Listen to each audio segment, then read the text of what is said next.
புதிய தலைமுறையின் புதிய விடியலில் பல்வேறு செய்திகளை பார்க்க இருக்கிறோம். முன்பாக தலைப்புச் செய்திகளை பார்க்கலாம். இந்தியாவில் 12 பேருக்கு கொரோனா தொற்று. மக்கள் அச்சப்பட தேவையில்லை என பிரதமர் மோடி வேண்டுகோள். இந்தியாவில் கொரோனா பாதிப்பு அதிகரிப்பதால் பாராசிட்டமால் உள்ளிட்ட 26 மருந்து பொருட்களின் ஏற்றுமதி செய்ய மத்திய அரசு தடை. முகக்கவசத்திற்கு தட்டுப்பாடு ஏற்படும் அபாயம் என உலக சுகாதார நிறுவனம் கவலை. கொரோனா பாதிப்பை குணப்படுத்த தமிழக மருத்துவர்கள் மருந்து கண்டுபிடிக்க வேண்டும். சுகாதார சீரமைப்பு திட்ட தொடக்க விழாவில் முதல்வர் பழனிசாமி வேண்டுகோள். மத்திய தொல்லியல் துறையின் கீழ் தமிழக கோவில்களை கொண்டு வந்தால் மக்களை திரட்டி போராட்டம். பாரம்பரியத்தை பறிக்கும் முயற்சி என திமுக தலைவர் மு.க. ஸ்டாலின் மத்திய அரசுக்கு கண்டனம். கேன் குடிநீர் ஆலை உரிமையாளர்கள் வேலை நிறுத்தம் தொடர்பாக இன்று இடைக்கால உத்தரவு பிறப்பிக்கிறது உயர்நீதிமன்றம். ஆலைகளை மூடி நெருக்கடி கொடுத்தால் விளைவுகளை சந்திக்க நேரிடும் என எச்சரிக்கை. அங்கீகாரம் பெற்ற பள்ளிகளில் மட்டுமே பிள்ளைகளை சேர்க்க வேண்டும் என சிபிஎஸ்இ நிர்வாகம் எச்சரிக்கை விடுத்திருக்கிறது. அங்கீகாரத்திற்கு காத்திருப்பதாக கூறி வெளியாகும் விளம்பரங்களை சுட்டிக்காட்டி பெற்றோர்களுக்கு அறிவுறுத்தல். ஆவின் பாலை கண்ணாடி பாட்டில்களில் அடைத்து விற்க முடியாதா? நெகிழி பொருட்கள் தடை தொடர்பான வழக்கில் தமிழக அரசுக்கு சென்னை உயர்நீதிமன்றம் கேள்வி. மன்றத்தின் மாவட்ட செயலாளர்களுடன் நடிகர் ரஜினிகாந்த் நாளை ஆலோசனை. பல்வேறு முக்கிய விவகாரங்கள் குறித்து விவாதிக்க உள்ளதாக தகவல்.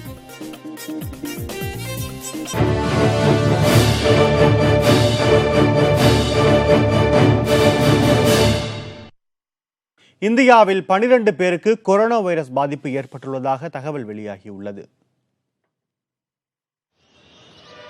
இந்தியாவில் கொரோனா பாதிக்கப்பட்ட 12 பேரில் 6 பேர் ஆக்ராவைச் சேர்ந்தவர்கள். இதையடுத்து அவர்கள் டெல்லியில் உள்ள சப்தர்ஜங் மருத்துவமனையில் தனி வார்டில் அனுமதிக்கப்பட்டுள்ளனர். அவர்களது இரத்த மாதிரி புனேவில் உள்ள ஆய்வகத்துக்கு அனுப்பி வைக்கப்பட்டுள்ளது. ஏற்கனவே இத்தாலியிலிருந்து டெல்லி வந்த ஒருவருக்கும் துபாயிலிருந்து தெலங்கானா வந்தவருக்கும் கொரோனா வைரஸ் பாதிப்பு இருப்பதை மத்திய அரசு உறுதி செய்தது. மேலும் இத்தாலியிலிருந்து ஜெய்ப்பூருக்கு வந்த சுற்றுலா பயணிக்கும் கொரோனா பாதிப்பு இருப்பது உறுதி செய்யப்பட்டிருக்கும் நிலையில் அவர் மனைவிக்கும் அவ்வைரஸ் தாக்கம் இருப்பது தெரியவந்துள்ளது. முன்னதாக கடந்த ஜனவரி 29ஆம் தேதி வுஹானிலிருந்து கேரளா வந்த மருத்துவ மாணவர்கள் 3 கொரோனா பாதிப்பு ஏற்பட்ட நிலையில் அவர்கள் குணமடைந்து வீடு திரும்பினர். இந்தியாவில் கொரோனா வைரஸ் பாதிப்பு குறித்து மக்கள் அச்சமடைய வேண்டாம் என்று பிரதமர் நரேந்திர மோடி கேட்டுக் கொண்டார்.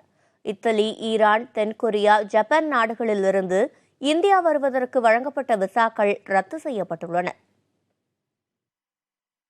இத்தாலியிலிருந்து டெல்லி வந்த ஒருவருக்கும் துபாயிலிருந்து தெலங்கானா வந்தவருக்கும் கொரோனா வைரஸ் பாதிப்பு இருப்பதை மத்திய அரசு உறுதி செய்தது. டெல்லியைச் சேர்ந்த நபர் நொய்டாவில் தனது குழந்தை படிக்கும் தனியார் பள்ளியில் நடைபெற்ற பிறந்தநாள் நிகழ்ச்சி ஒன்றில் கலந்து கொண்டது தெரியவந்தது. இதனை அடுத்து அப்பள்ளி தற்காலிகமாக மூடப்பட்டுள்ளது. பிறந்தநாள் நிகழ்ச்சியில் கலந்து கொண்ட அனைவரையும் பரிசோதனை செய்யவும் அவர்களை 14 நாட்கள் தனிமைப்படுத்தவும் மத்திய சுகாதாரத்துறை நடவடிக்கை மேற்கொண்டுள்ளதாக தகவல் வெளியாகியுள்ளது. இதனிடையே கொரோனா வைரஸ் பாதிப்பு குறித்து மக்கள் அச்சமடைய வேண்டாம் என பிரதமர் மோடி கேட்டுக் கொண்டுள்ளார். பாதிப்பை கட்டுப்படுத்துவது குறித்து அமைச்சர்கள் மற்றும் அதிகாரிகளுடன் ஆலோசனை நடத்தி வருவதாக அவர் தெரிவித்தார். இதுகுறித்து அவர் வெளியிட்டிருக்கும் ட்வீட்டில் கொரோனா பாதிப்பு ஏற்படாமல் இருக்க சில முன்னெச்சரிக்கை நடவடிக்கைகளை கடைபிடிக்கலாம் எனவும் அவர் தெரிவித்தார். குறிப்பாக கைகளை அடிக்கடி தூய்மை செய்ய வேண்டும், கண்கள், மூக்கு மற்றும் வாய் ஆகியவற்றை தொடுவதை தவிர்க்க வேண்டும், காய்ச்சல், இருமல், சுவாச கோளாறு இருந்தால் உடனடியாக மருத்துவரின் ஆலோசனை பெற வேண்டும் உள்ளிட்ட மத்திய சுகாதாரத்துறையின் அறிவுரைகளை பிரதமர் மோடி தனது ட்வீட்டில் குறிப்பிட்டார். வைரஸ் எதிரொலியால் விசா கட்டுப்பாடுகளை மத்திய அரசு மேலும் விரிவுபடுத்தியுள்ளது. அதில் இத்தாலி, ஈரான், தென்கொரியா, ஜப்பான் நாடுகளிலிருந்து இந்தியா வருபவர்களுக்கு தடை விதிக்கப்பட்டிருக்கின்றது. இந்த நாடுகளிலிருந்து இந்தியாவுக்கு கட்டாயம் வர வேண்டும் என விரும்புபவர்கள் அருகே உள்ள இந்திய தூதரகத்தை அணுகுமாறு கேட்டுக் கொள்ளப்பட்டுள்ளது. இந்தியாவில் கொரோனா வைரஸ் மருந்துகளுக்கு தேவை அதிகரித்திருக்கும் நிலையில் சீனா உள்ளிட்ட நாடுகளுக்கு ஏற்றுமதி நிறுத்தப்படுகிறது. Paracetamol, erythromycin, vitamin B1, B12 மற்றும் நுண்ணுயிர் எதிர்ப்பான்கள் என செயலில் உள்ள 26 மருந்து பொருட்களின் ஏற்றுமதியை வெளிநாட்டு வர்த்தக இயக்குநரகம் தடை செய்துள்ளது. கொரோனா வைரஸ் பாதிப்பால் நாடு அவசர நிலையை எதிர்கொண்டிருக்கும் சூழலில் மகளிர் தினத்தை முன்னிட்டு தனது சமூக வலைதள கணக்கை பெண்கள் நிர்வகிக்கலாம் என பிரதமர் அறிவித்திருப்பது நேரத்தை கடத்தும் செயல் என காங்கிரஸ் MP ராகுல் காந்தி விமர்சித்திருக்கிறார். கொரோனா வைரஸிலிருந்து மக்கள் எப்படி தங்களை தற்காத்துக் கொள்வது, அதிலிருந்து மீள்வதற்கான வழிகள் என்ன என்பது குறித்து சிங்கப்பூர் பிரதமர் நேரடியாக ஆற்றிய வீடியோ உரையை தமது ட்விட்டர் பக்கத்தில் ராகுல் காந்தி பகிர்ந்துள்ளார். அதை மேற்கோள் காட்டி நேரத்தை கடத்தாமல் கொரோனா வைரஸ் பாதிப்பிலிருந்து மக்களை எப்படி மீட்க வேண்டும் என்பதில் பிரதமர் முழு கவனம் செலுத்த வேண்டும் என்ற துணையில் ட்வீட் செய்திருக்கிறார். கொரோனா வைரசுக்கு தடுப்பு மருந்து கண்டுபிடித்து உலக அளவில் மாநிலத்தை பெருமைப்படுத்த வேண்டும் என தமிழக மருத்துவர்களை முதலமைச்சர் எடப்பாடி பழனிசாமி கேட்டுக் கொண்டுள்ளார். உலக வங்கியின் நிதியுதவியுடன் 2857 கோடி ரூபாய் மதிப்பிலான தமிழ்நாடு சுகாதார சீரமைப்பு திட்டத்தை முதலமைச்சர் சென்னையில் தொடங்கி வைத்தார். அந்த நிகழ்ச்சியில் பேசிய முதலமைச்சர், சுகாதார சீரமைப்பு திட்டத்தின் மூலம் தமிழ்நாட்டில் உள்ள அனைத்து மருத்துவ நிலையங்களிலும் உயர்தர சிகிச்சை வழங்க முடியும் என்றார். தமிழக அரசு கொண்டுவரும் திட்டங்களை பிற மாநிலங்களும் பின்பற்றுவதாகவும் முதலமைச்சர் பெருமிதம் தெரிவித்தார். புதிய புதிய நோய்கள்லாம் வந்து கொண்டிருக்கின்றன. உங்களுக்கு நன்றாக தெரியும், கொரோனா வைரஸ் அதற்கு மருந்தே கண்டுபிடிக்கவில்லை என்று உங்களைப் போல் இருக்கின்ற மருத்துவ நிபுணர்கள் தெரிவிக்கின்றார்கள். அந்த வைரஸ் வந்துவிட்டால் இறப்பு நிச்சயம் என்று தெரிவிக்கின்றார்கள். ஆகவே அப்படிப்பட்ட வைரஸை உங்களுடைய திறமையால் நீங்கள் அதை தமிழகத்திலே கண்டுபிடித்து ஒரு நாட்டிற்கே முன்னுதாரணமாக எங்களை மருத்துவர்களை கேட்டுக்கொண்டு விடைபெறுகின்றேன். நன்றி, வணக்கம். கொரோனா பாதிப்பை தடுக்கும் வகையில் 12 நாடுகளில் இருந்து வரும் பயணிகளை தீவிரமாக கண்காணித்து வருவதாக தமிழக சுகாதாரத்துறை செயலாளர் பீலா ராஜேஷ் தெரிவித்திருக்கிறார். சென்னை விமான நிலையத்தில் ஆய்வு செய்த பீலா ராஜேஷ் செய்தியாளர்கள் மத்தியில் பேசினார். கொரோனா பாதிப்பை தடுப்பதற்காக மத்திய அரசு அறிவுரைகள் வழங்கியிருப்பதாக அவர் தெரிவித்தார். மேலும் விமான நிலையம், துறைமுகம் போன்ற இடங்கள் தீவிரமாக கண்காணிக்கப்பட்டு வருவதாகவும் பீலா ராஜேஷ் தெரிவித்தார். ஏற்கனவே 7 கண்ட்ரில இருந்து வந்துட்டு இருந்த பேசஞ்சர்ஸ் எல்லாம் நம்ம ஸ்கிரீன் பண்ணிட்டு இருந்தோம். இப்போ அது மேலும் அதிகரிச்சு 12 கண்ட்ரீஸ்ல இருந்து வர்ற அத்தனை பேசஞ்சர்ஸையும் ஸ்கிரீனிங் நம்ம இன்க்ளூட் பண்ணியிருக்கோம். Mainly Italy, Korea. இந்த இட்டலி, கொரியா உள்ள இருந்து வர்ற விசாஸ், டூரிஸ்ட் அதையும் கேன்சல் பண்ணியிருக்காங்க கவர்மெண்ட் ஆஃப் இந்தியாவிலேருந்து. ஸோ 1 lakh பேசஞ்சர்ஸ் வந்திருக்காங்க. நம்ம ஆரம்பிச்சதுலேருந்து 28th ஜனவரியிலேருந்து 1 lakh passengers have been screen so far. அதில் ஒரு இன்னும் 1307 பேசஞ்சர்ஸ் வந்து ஹோம் சர்வேலன்ஸ். அப்படின்னா நாங்கள் இன்னும் அவங்களோட ஃபோன் நம்பர்ஸ் வச்சுருக்கோம், அவங்களுக்கு அறிவுரை சொல்லியிருக்கோம். தட் இவங்க 28 days கிராஸ் பண்ணுற வரைக்கும் அவங்க வீட்லேயே ரெஸ்ட்ரிக்டடாக இருக்கணும், வெளியில் போகக்கூடாது, பரவக்கூடாது. இன்கேஸ் 28 daysக்குள்ளே ஏதாவது சிம்டம்ஸ் வந்தால் எங்களை காண்டாக்ட் பண்ணணும் அப்படின்னு ஏற்கனவே சொல்லியிருக்கோம். கொரோனா வைரஸ் பாதிப்பிலிருந்து தற்காத்துக் கொள்ள உதவும் முகக்கவசங்களின் கையிருப்பு அதிவேகமாக குறைந்து வருவதாக சர்வதேச சுகாதார நிறுவனம் கவலை தெரிவித்துள்ளது. முகக்கவசங்களின் கையிருப்பு குறைந்து தேவை அதிகரித்து வருவதால் அவற்றை பதுக்குவது அதிகரிக்கும் என சர்வதேச சுகாதார நிறுவனம் அச்சம் தெரிவித்துள்ளது. இதற்கிடையில் பிரான்ஸ் நாட்டில் ஒரு மருத்துவமனையில் இருந்து 2000 முகக்கவசங்கள் திருடு போனதாக தகவல் வெளியாகியுள்ளது. கொரோனா வைரஸ் பயத்தால் தலைநகர் டெல்லியிலும் N95 வகை முகக்கவசங்களுக்கான தேவை அதிகரித்துள்ளது. வழக்கமாக 150 ரூபாய்க்கு விற்கப்படும் அவை தற்போது 500 ரூபாய்க்கு விற்கப்படுவதாக பொதுமக்கள் தெரிவித்துள்ளனர். பல கடைகளில் முகக்கவசங்கள் தீர்ந்து போய்விட்டதாகவும் தகவல் வெளியாகியுள்ளது. இதேபோல கைகளை சுத்தப்படுத்தும் திரவத்திற்கும் தட்டுப்பாடு நிலவுவதாகவும் மக்கள் தெரிவித்துள்ளனர். உலகெங்கும் கொரோனா வைரஸ் அச்சம் பரவி வரும் நிலையில் ட்விட்டர் நிறுவனம் தனது பணியாளர்களை வீட்டிலிருந்தே வேலை செய்யும்படி அறிவுறுத்தியிருக்கிறது. கொரோனா பரவும் வாய்ப்பை குறைக்கும் நோக்கத்தில் இந்த நடவடிக்கை எடுக்கப்படுவதாக அந்நிறுவனம் தெரிவித்திருக்கிறது. மேலும் இந்திய தகவல் தொழில்நுட்ப நிறுவனங்களான TCS, HCL தங்கள் பணியாளர்கள் அவசியமற்ற பயணங்களை தவிர்க்குமாறு கேட்டுக் கொண்டிருக்கிறது. மேலும் பணியாளர்களுக்கு கொரோனா தடுப்பு ஏற்பாடுகளை தாங்கள் மேற்கொண்டு வருவதாகவும் இந்நிறுவனங்கள் தெரிவித்துள்ளன. கொரோனா அதிகம் பாதித்த நாடுகளில் பணியாற்றும் ஊழியர்களை வீட்டிலிருந்தே வேலை செய்யுமாறு அறிவுறுத்தியுள்ளதாக HCL நிறுவனம் தெரிவித்திருக்கிறது. இந்தியாவில் மீண்டும் தலைதூக்கி உள்ள கொரோனாவிலிருந்து தப்புவது எப்படி என்பது பற்றி இன்று பிற்பகல் 2 மணிக்கு நியூஸ் 360 பகுதியில் தெரிந்து கொள்ளலாம். மதுபானங்களை கண்ணாடி பாட்டில்களில் எளிதாக கையாளும் போது ஆவின் பாலை ஏன் கையாள முடியாது என தமிழக அரசுக்கு சென்னை உயர்நீதிமன்றம் கேள்வி எழுப்பியுள்ளது. தமிழகத்தில் பால், தயிர், எண்ணெய் உரைகள் தவிர 14 வகையான நெகிழிப் பொருட்களுக்கு கடந்த ஆண்டு ஜனவரி 1ஆம் தேதி முதல் தடை விதிக்கப்பட்டுள்ளது. அரசின் இந்த முடிவை எதிர்த்து தமிழ்நாடு மற்றும் புதுச்சேரி நெகிழி உற்பத்தியாளர்கள் சங்கம் சென்னை உயர்நீதிமன்றத்தில் தொடர்ந்த வழக்கு விசாரணைக்கு வந்தபோது தமிழக அரசு தரப்பில் அறிக்கை தாக்கல் செய்யப்பட்டது. அதில் கடந்த ஓராண்டில் தடை செய்யப்பட்ட நெகிழி பொருட்களை உற்பத்தி செய்த 52 தொழிற்சாலைகளை மூட உத்தரவிடப்பட்டது போன்ற நடவடிக்கைகளை குறித்து குறிப்பிடப்பட்டிருந்தது.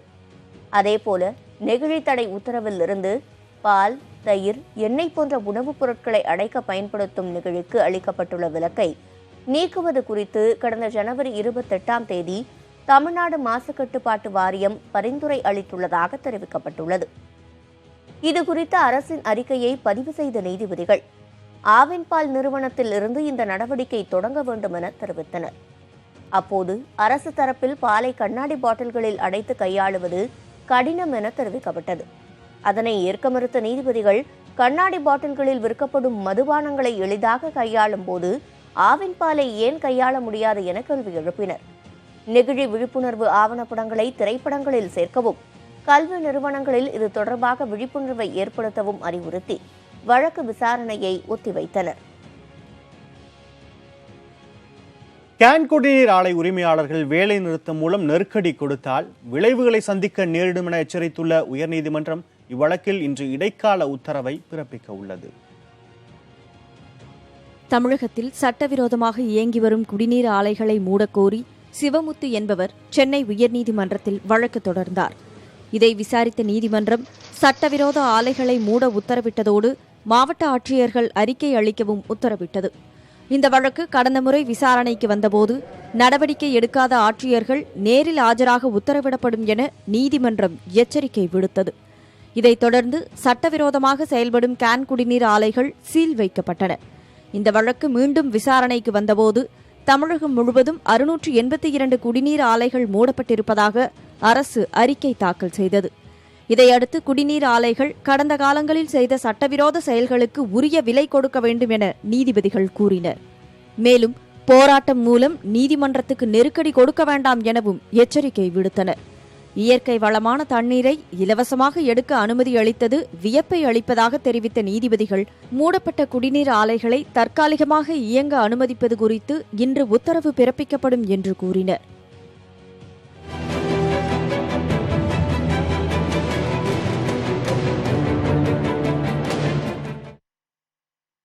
கேன் குடிநீர் ஆலைகளின் வேலை நிறுத்தம் நீடிப்பதால் தமிழகத்தின் பல்வேறு பகுதிகளில் கேன் குடிநீர் கிடைக்காமல் மக்கள் அவதியடைந்துள்ளனர். நிலத்தடி நீர் எடுப்பதற்கான விதிமுறைகளை எளிமையாக்க வேண்டும் என்ற கோரிக்கையை வலியுறுத்தி 6வது நாளாக கேன் குடிநீர் உற்பத்தியாளர்கள் காலவரையற்ற வேலைநிறுத்த போராட்டத்தில் ஈடுபட்டுள்ளனர். இதனால் கேன் குடிநீர் கிடைக்காமல் சென்னை உட்பட தமிழகத்தின் பல்வேறு பகுதிகளைச் சேர்ந்த மக்கள் அவதியடைந்துள்ளனர். வீடுகளில் பெரும்பாலும் பயன்படுத்தப்பட்ட கேன் குடிநீர் கிடைக்காததால் மாற்று வழியை தேடி தங்களது வேலைகளை விட்டுவிட்டு தண்ணீருக்காக அலைவதாக பொதுமக்கள் தெரிவித்துள்ளனர். குடிக்கிறதுக்கு வந்து மினரல் வாட்டர் தான். ஸோ மினரல் வாட்டர் இல்லாத சமயத்தில் போர் வாட்டரே நாங்கள் சூடு பண்ணி குடிக்க வேண்டிய சூழல் ஏற்படுது. நம்ம குளிக்கிறதுக்கு இந்த போர் வாட்டரே தட்டுப்பாடாக இருக்குது. ஸோ நாங்கள் கிட்டத்தட்ட ஒரு 1 வீக்காகவே கேன் சப்ளை கிடையாது. பசங்களாம் வந்து இதுக்கு வந்து பழகிட்டு வந்து இப்போ நாங்கள் நார்மல் இந்த சால்ட் வாட்டர் கொடுத்தா வேணான்றாங்க. குடிச்சிட்டு இருந்துட்டு இப்போ தட்டுப்பாடாக இருக்கிறதுனால மக்களுக்கு வந்து அது குடிக்க முடியாமல் பெரியவங்களுக்குலாம் ரொம்ப கஷ்டமாக இருக்குது. நிலத்தடி நீர் வந்து மொத்தமாக ஸ்பாயில் ஆயிடுச்சு. பயமாக தான் இருக்குது. ஏதாவது புதுசாக ஏதாவது நோய் வந்துருமோன்னு பயமாக இருக்கிறதுனால எல்லாருமே கேன் வாட்டர் யூஸ் பண்ணுறாங்க. இருந்தாலும் சமாளித்து தான் ஆகணும். ரேட் அதிகமாக இருந்தாலும் கூட கொடுத்து வாங்கிக்கலாம் அப்படிங்கிற மாதிரி தான் யூஸ் பண்ணிட்டு இருக்காங்க. ஊற்று தோணாலும் தண்ணி வராது. ஆற்றுக்குள்ளே போய் ஆற்றுக்கு கீழ்மட்டம் போயிருச்சு. இதை நம்பி தான் இருக்கோம். இவங்க என்ன சொல்கிறான்னு தெரியல. பல்வேறு மாவட்டங்களில் உள்ள மருத்துவமனை, வணிக வளாகங்கள் மற்றும் அலுவலகங்களில் இந்த கேன் குடிநீர் தான் பிரதானமாக பயன்படுத்தப்பட்டு வருகிறது. தற்போது ஏற்பட்டிருக்கும் இந்த கேன் குடிநீர் தட்டுப்பாட்டால் குடிநீருக்கு என்ன செய்வது என்ற வழி தெரியாமல் தவித்து வருகின்றனர். கேன் குடிநீர் தட்டுப்பாட்டை பயன்படுத்திக் கொண்டு பல்வேறு பகுதிகளில் 20 லிட்டர் கொண்ட ஒரு கேன் குடிநீர் 70 ரூபாய் வரை விற்பனையாவதாகவும் இதனால் வேறு வழியின்றி அந்த தண்ணீரை வாங்கி பயன்படுத்துவதாக கூறுகின்றனர். உடனடியாக இந்த பிரச்சினைக்கு தீர்வு காண கேன் குடிநீர் உற்பத்தியாளர்களின் வேலை நிறுத்தத்தை முடிவுக்கு கொண்டுவர அரசு நடவடிக்கை எடுக்க வேண்டும் என பொதுமக்கள் கோரிக்கை வைத்துள்ளனர். சென்னை தேனாம்பேட்டை காவல் நிலையம் அருகே நாட்டு வெடிகுண்டு வீசி தாக்குதல் நடத்தப்பட்ட சம்பவம் பரபரப்பை ஏற்படுத்தியுள்ளது. படையெடுப்பு என்ற விமர்சனமும் முன்வைக்கப்படுகிறது. மாநில அரசின் கட்டுப்பாட்டில் இருந்து வரும் புராதன சின்னங்களை இந்திய தொல்லியல் அமைப்பின் கீழ் கொண்டு வருவதற்கான நடவடிக்கைகள் மேற்கொள்ளப்பட்டுள்ளதாக மத்திய அமைச்சர் பிரகலாத் சிங் கூறியிருப்பதற்கு ஆதரவாகவும் எதிர்ப்பு தெரிவித்தும் தமிழகத்தில் கருத்துகள் முன்வைக்கப்படுகின்றன. இந்திய தொல்லியல் அமைப்பின் கீழ் 3691 புராதன சின்னங்கள் பராமரிக்கப்பட்டு வருகின்றன. அதில் அதிகபட்சமாக உத்தரப்பிரதேச மாநிலத்தில் 745 இடங்கள் இந்திய தொல்லியல் அமைப்பின் கீழ் உள்ளன. இந்த நிலையில் மாநிலங்கள் வசம் இருக்கும் தொன்மை சிறப்பு வாய்ந்த இடங்களை மத்திய அரசின் கட்டுப்பாட்டில் கொண்டுவர திட்டமிட்டுள்ளதாக கலாச்சாரத்துறை அமைச்சர் பிரகலாத் சிங் பட்டேல் கூறியுள்ளார். இதன் மூலம் மத்திய அரசின் கட்டுப்பாட்டின் கீழ் உள்ள தொன்மை சிறப்பு வாய்ந்த இடங்களின் எண்ணிக்கை 10,000ஆக அதிகரிக்கும் என்றும் அவர் நம்பிக்கை தெரிவித்துள்ளார். மத்திய அரசின் இந்த திட்டத்தால் பண்பாடு கலாச்சாரம் பேணி பாதுகாக்கப்படும் என்கிறார் மத்திய தொல்லியல் துறையின் முன்னாள் இயக்குனர் தயாளன். பொதுவாக எங்களுடைய அதாவது மத்திய தொல்பொருட்துறையுடைய முழுமையான நோக்கம் என்னன்னா அது புராதன சின்னங்களை பாதுகாக்க வேண்டும். ஏன்னா இது இந்தியாவோட பொக்கிஷம், நம்முடைய நாட்டினுடைய இதுதான் நம்முடைய கலாச்சாரம், நம் பண்பாடு. இந்த பண்பாடு கலாச்சாரத்தை பாதுகாக்கணுன்றது தான் முக்கியமான கொள்கை. தமிழ்நாட்டில் 7000க்கும் அதிகமான கோவில்களில் பல 100 ஆண்டுகள் பழமையானவை என்ற நிலையில் மத்திய அரசின் அறிவிப்பு மாநிலங்கள் மீதான கலாச்சார படையெடுப்பு என இந்து அறநிலையத்துறை முன்னாள் அமைச்சர் சாமிநாதன் குற்றஞ்சாட்டியுள்ளார். ராஜராஜன் சிலையும் அவருடைய மனைவி உலகமாதேவி சிலையும் ரூபாய் 150 கோடி ரூபாய் மதிப்புள்ள சிலைகள் கலைவு போய் அதை மத்திய தொல்லியல் துறை கண்டுபிடிக்கவே இல்லை. ஏற்கனவே மத்திய சர்க்காருடைய தொல்லியல் துறையில் பார்வையில் உள்ள கோயில்களை அவர்கள் சரியாக நிர்வகிக்கவில்லை என்பதற்கு நான் முதலிலே சொன்னதே ஆதாரமாகும். இந்த விவகாரம் தொடர்பாக அறிக்கை வெளியிட்டுள்ள திராவிடர் கழக தலைவர் கி வீரமணி, தமிழக தொல்லியல் துறையின் கீழ் உள்ள கோவில்களை இந்திய தொல்லியல் அமைப்பின் கட்டுப்பாட்டில் கொண்டு செல்வது மிகவும் ஆபத்தானது என குறிப்பிட்டுள்ளார். இந்த செயல் மாநில உரிமையை பறிக்கும் விபரீத முடிவு என்றும் அவர் சாடியுள்ளார். கி வீரமணியின் கருத்துக்கு பாஜக தேசிய செயலாளர் ஹெச் ராஜா மறுப்பு தெரிவித்துள்ளார். மத்திய அரசாங்கம் தலையிடுறதுக்காக முயற்சி பண்றதா சொல்றார். Already endowment is in concurrent list. சட்டத்தை படிக்கட்டோங்கிறேன்னா புதுசாவெல்லாம் நாங்கள் சட்டமெல்லாம் கொண்டு வர வேண்டாம், சரியா நிர்வகிக்கப்பட வேண்டும். ஆதரவும் எதிர்ப்பும் ஒருங்கே எழுந்துள்ள நிலையில் மத்திய அரசு மாநில கலாச்சாரத்துறை அமைச்சர்களுடன் இம்மாத இறுதிக்குள் ஆலோசனை நடத்த திட்டமிட்டுள்ளது. அதன் பிறகே புராதன சின்னங்கள் அனைத்தும் மத்திய அரசின் கட்டுப்பாட்டில் கொண்டுவரப்படுமா இல்லையா என்பது தெரியவரும். தமிழர்களின் நாகரிகத்தை பறித்துக் கொள்ள பரம்பரை எதிரிகள் துடிப்பதாக திமுக தலைவர் ஸ்டாலின் சாடியுள்ளார். தொன்மையான புராதன சின்னங்களை மத்திய தொல்லியல் துறையின் கீழ் கொண்டுவர மத்திய அரசு திட்டமிட்டுள்ளதாக தகவல் வெளியான நிலையில் இதுகுறித்து திமுக தலைவர் ஸ்டாலின் அறிக்கை வெளியிட்டுள்ளார். அதில் தமிழர்களின் நாகரிகத்தையும் கலாச்சாரத்தையும் சிதைக்க மத்திய அரசு முயற்சிப்பதாக குற்றம் சாட்டியுள்ளார். கலாச்சாரத்தை சிதைக்க நினைத்தால் மக்களை திரட்டி திமுக மாபெரும் போராட்டம் நடத்தும் எனவும் ஸ்டாலின் எச்சரிக்கை விடுத்துள்ளார். தமிழகத்தில் ஏற்கனவே தொல்லியல் துறையின் கீழ் உள்ள நினைவு சின்னங்களே பராமரிப்பின்றி காணப்படும் நிலையில் புதிதாக கோவில்களை பறிப்பதா எனவும் அவர் விமர்சித்துள்ளார். குடியுரிமை திருத்தச் சட்ட விவகாரம் தொடர்பாக ஐநா மனித உரிமைகள் ஆணையர் உச்சநீதிமன்றத்தில் மனு தாக்கல் செய்துள்ளார். குடியுரிமை திருத்தச் சட்டத்திற்கு எதிராக உச்சநீதிமன்றத்தில் தாக்கல் செய்யப்பட்டுள்ள வழக்குகளில் தன்னையும் இணைத்துக் கொள்ளுமாறு அனுமதிக்குமாறு ஐக்கிய நாடுகள் சபை மனித உரிமைகள் ஆணையர் உச்சநீதிமன்றத்தில் மனு தாக்கல் செய்திருக்கிறார். குடியுரிமை திருத்தச் சட்டம் இந்தியாவின் உள்நாட்டு விவகாரம் என்றும் வெளிநாட்டு அமைப்பைச் சேர்ந்தவர்கள் இதில் தலையிட உரிமை இல்லை என்றும் வெளியுறவுத்துறை தெரிவித்துள்ளது. இதற்கு பதிலளித்துள்ள ஐநா மனித உரிமைகள் ஆணையர் உள்நாட்டு விவகாரத்தில் தலையிடப் போவதில்லை என கூறியுள்ளது. குடியுரிமை திருத்தச் சட்ட விவகாரத்தில் ஐநா தலையிட வேண்டாம் என இந்திய அரசு அறிவுறுத்திய நிலையில் ஐநா மனித உரிமைகள் ஆணைய தலைவரின் மனு உச்சநீதிமன்றத்தில் தாக்கல் செய்யப்பட்டது. இதற்கிடையில் இந்தியாவின் உள்நாட்டு விவகாரத்தில் ஐநா தலையீட்டை காங்கிரஸ் கட்சி தேவையற்றது என கண்டித்துள்ளது. எனினும் இதுபோன்ற சூழல் ஏற்பட மோடி அரசுதான் காரணம் என்றும் காங்கிரஸ் கட்சி குற்றம் சாட்டியிருக்கிறது. வடகிழக்கு டெல்லி வன்முறையின் போது எரிக்கப்பட்டு கிடந்த ஒரு உடலின் எஞ்சிய பாகத்தை வைத்து அது தனது தந்தையுடையதா என அடையாளம் காண இஸ்லாமிய பெண் ஒருவர் காத்திருக்கிறார். உதவிக்காக பார்வை மாற்றுத்திறனாளி கணவரை அழைத்து வந்துள்ளார் அந்த பெண்.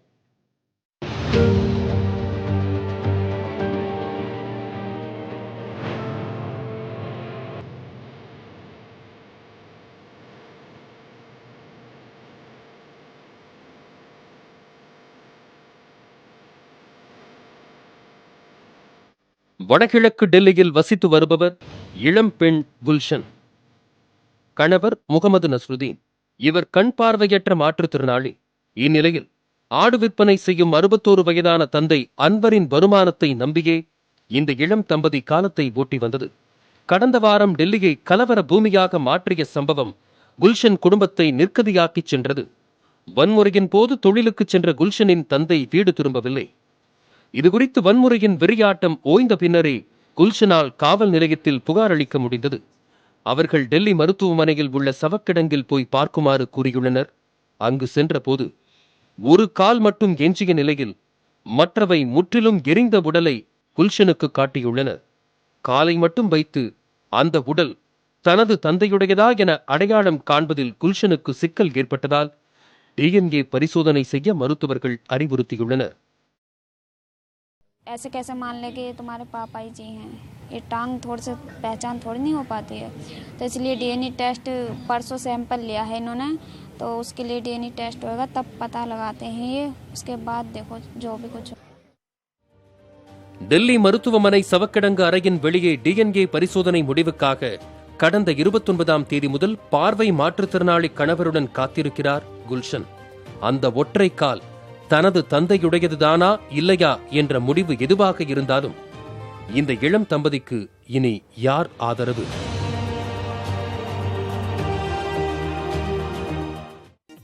மாநிலங்களவை தேர்தலில் போட்டியிட வாய்ப்பு வழங்குவது தொடர்பாக அதிமுக ஒருங்கிணைப்பாளர் ஓ பன்னீர்செல்வத்தை தேமுதிக துணைச் செயலாளர் சுதீஷ் சந்தித்து பேசினார்.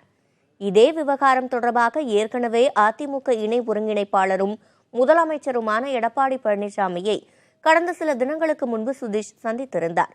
இந்த நிலையில் ஓ பன்னீர்செல்வத்தின் இல்லத்திற்கு சென்று நேற்றிரவு சுமார் அரை மணி நேரம் சுதீஷ் ஆலோசனை நடத்தியுள்ளார். அதிமுக கூட்டணியில் உள்ள தமிழ் மாநில காங்கிரஸ், புதிய நீதி கட்சி ஆகியவையும் மாநிலங்களவை வாய்ப்பை பெறுவதற்கான முயற்சியில் ஈடுபட்டுள்ளதாக தெரிகிறது.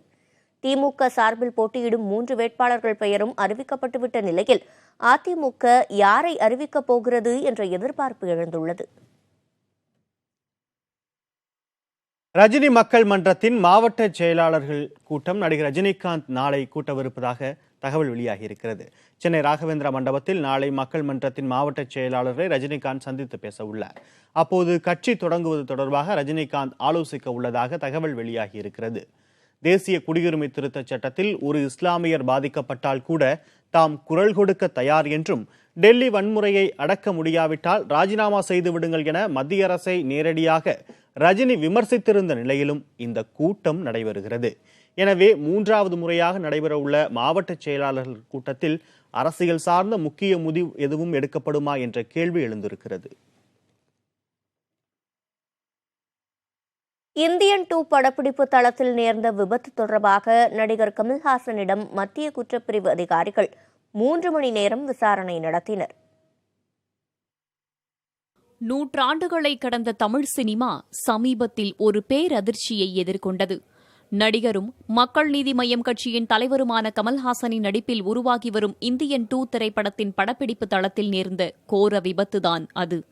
சென்னை அடுத்த பூந்தமல்லி அருகே உள்ள EVP பிலிம் சிட்டியில் பிப்ரவரி 19ஆம் தேதி இரவு இந்தியன் 2 படத்தின் படப்பிடிப்பு நடந்து கொண்டிருந்தது.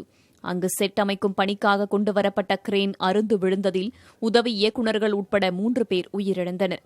முதலில் நஸ்ரத்பேட்டை காவலர்கள் விசாரணை நடத்திய இந்த வழக்கு பின்னர் மத்திய குற்றப்பிரிவுக்கு மாற்றப்பட்டது. அதற்கு துணை ஆணையர் நாகஜோதி விசாரணை அதிகாரியாக நியமிக்கப்பட்டார். இது தொடர்பாக இயக்குநர் சங்கரிடம் ஏற்கனவே விசாரணை நடத்தப்பட்ட நிலையில் நடிகர் கமல்ஹாசனுக்கு சம்மன் அனுப்பப்பட்டது. அதன்படி சென்னை காவல் ஆணையர் அலுவலகத்தில் காலை 10 மணி அளவில் ஆஜரானார் கமல்ஹாசன். 2வது மாடியில் உள்ள மத்திய குற்றப்பிரிவு அலுவலகத்திற்கு அழைத்துச் செல்லப்பட்ட அவரிடம் விசாரணை தொடங்கப்பட்டது. மின்தூக்கிகளில் கூட்டம் காணப்பட்டதால் 2வது மாடிக்கு நடந்தே சென்ற அவர் விசாரணைக்கு பின் படிக்கட்டுகளில் நடந்தே இறங்கி வந்தார்.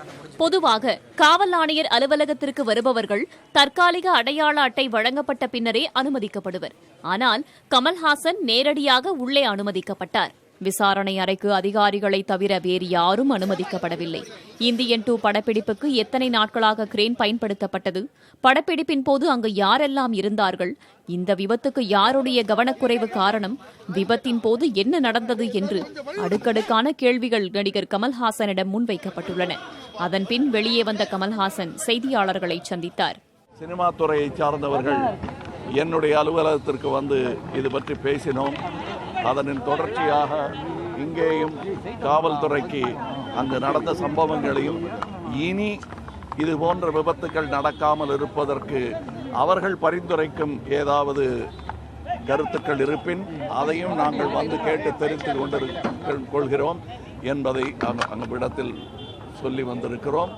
முன்னதாக 2 மணி நேரத்தை கடந்து விசாரணை சென்று கொண்டிருந்த போது மக்கள் நீதி மய்யம் கட்சியைச் சேர்ந்தவர்கள் வெளியே காத்திருந்தனர். முக்கிய நிர்வாகிகள் சிலர் கமல்ஹாசனை சந்திக்க வேண்டும் என்று காவலர்களுடன் வாக்குவாதத்தில் ஈடுபட்டதால் அங்கு பரபரப்பு ஏற்பட்டது. அதன்பின் மக்கள் நீதி மய்யம் கட்சியின் சட்ட ஆலோசகர் பாஸ்கர் என்பவர் மட்டும் உள்ளே செல்ல காவல்துறை அனுமதி வழங்கியது. 3 மணி நேர விசாரணைக்கு பின் வெளியே வந்த கமல்ஹாசன் செய்தியாளர்களுடனான சந்திப்புக்கு பின் புறப்பட்டுச் சென்றார். விபத்து தொடர்பாக மேலும் சிலரிடம் விசாரணை நடத்த திட்டமிட்டிருக்கும் மத்திய குற்றப்பிரிவு அதிகாரிகள் அதுகுறித்த நடவடிக்கையை தீவிரப்படுத்தியுள்ளனர். புதிய தலைமுறைக்காக ஒளிப்பதிவாளர் சுரேந்தருடன் செய்தியாளர் சுப்பிரமணியன். இந்தியன் 2 படப்பிடிப்பில் நடந்த விபத்து தொடர்பாக கமல்ஹாசனை அழைத்து விசாரணை நடத்தியது கண்டிக்கத்தக்கது என மக்கள் நீதி மய்யம் கட்சி தெரிவித்திருக்கிறது. இது தொடர்பாக அந்த கட்சியின் நற்பணி இயக்க செயலாளர் விடுத்துள்ள அறிக்கையில் தங்களின் வளர்ச்சி பிடிக்காமல் தமிழக அரசு காவல்துறை மூலம் விசாரணை நடத்தியிருப்பதாக குற்றம் சாட்டியுள்ளனர். தொடரும் செய்திகளை இடைவேளைக்கு பிறகு பார்க்கலாம்.